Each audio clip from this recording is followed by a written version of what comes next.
Hey everyone, this is Dimitri Poland and Logan Metcalf with another episode of the Braeburn Insight. And today we're going to be talking about one of the most important assets that young people have, and that is time.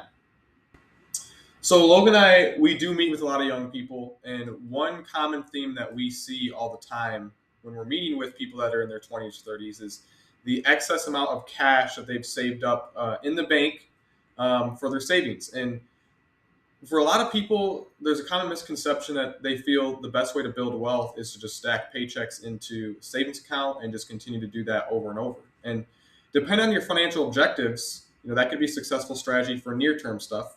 But for long-term, that's not going to build wealth at all due to inflation eroding the dollar's purchasing power.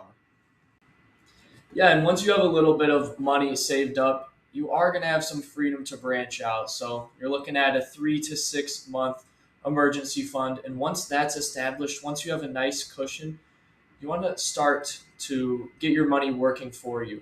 Maybe your goal is to buy your first home and you want to get some equity in there. That is a great goal. A lot of young people do that.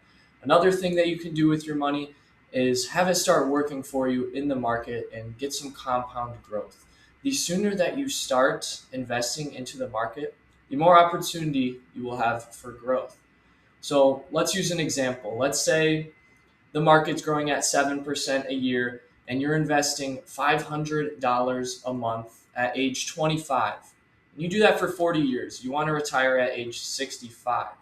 So we've actually crunched the numbers. And if you started at 25 with 500 a month, it would actually be worth more with the same growth rate than if you started investing 1,000 a month at age 35. So those 10 years of investing, even though you're only investing half as much, are really important in terms of compound growth.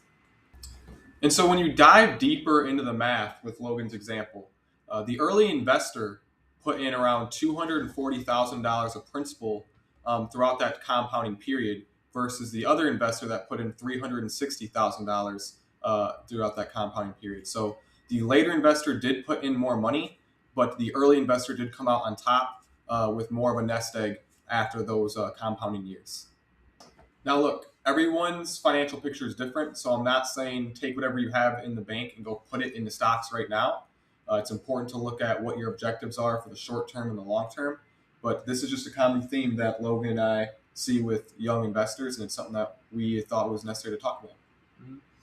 Just one of the natural steps in the order of operation. Sometimes there's things that are going to be more pressing than getting into the market, but the sooner you're able to get in, the more opportunity for growth you will have.